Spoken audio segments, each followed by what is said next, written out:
Bonjour et bienvenue dans cette vidéo flash dans laquelle nous allons aborder deux notions importantes en chimie organique, la notion de groupe caractéristique et de famille organique. Il existe en chimie un certain nombre de groupes caractéristiques qui ont une influence sur les propriétés physico-chimiques des molécules. Trois groupes caractéristiques se rencontrent très souvent en chimie organique. Le groupe hydroxyle dans lequel un atome d'oxygène est relié à un atome d'hydrogène, le groupe carbonyle dans lequel un atome de carbone est relié par une liaison double à un atome d'oxygène et le groupe carboxyle dans lequel un atome de carbone est relié d'une part par une liaison double à un atome d'oxygène et d'autre part par une liaison simple à un second atome d'oxygène.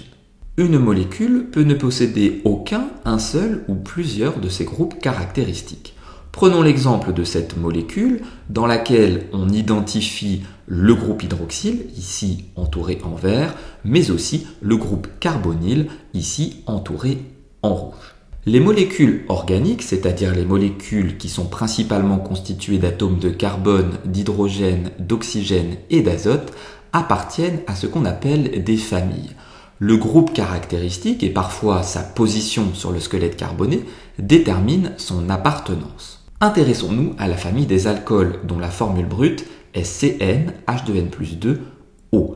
Le petit n est un nombre entier non nul et positif. Le groupe caractéristique est le groupe hydroxyle vu précédemment noté OH. La formule générale d'un alcool est donc notée ROH où R représente soit un atome d'hydrogène, soit une chaîne dite alkyle, c'est-à-dire une chaîne carbonée constituée de liaisons carbone-carbone saturées en hydrogène. Prenons un exemple avec l'éthanol dont voici la formule CH3CH2OH. Intéressons-nous maintenant à la famille des aldéhydes dont la formule brute est CnH2nO. Le groupe caractéristique est le groupe carbonyle vu précédemment, rappelez-vous, un atome de carbone est relié par une double liaison à un atome d'oxygène.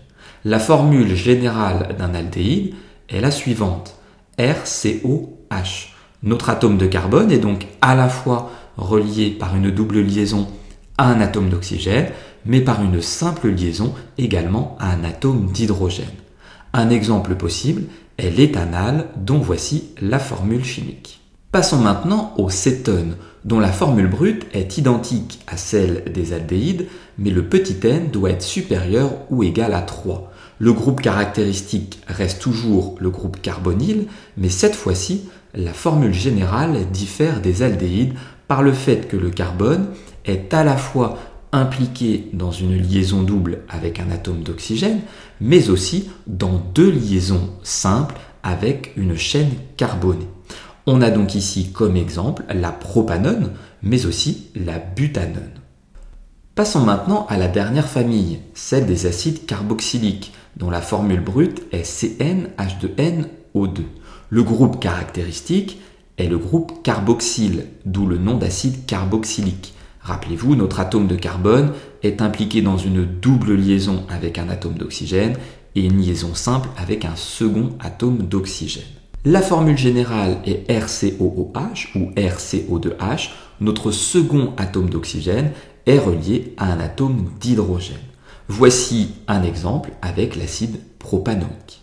Cette vidéo est maintenant terminée, j'espère qu'elle a été claire. N'hésitez pas à vous abonner à ma chaîne YouTube et je vous dis à très bientôt pour de nouvelles vidéos.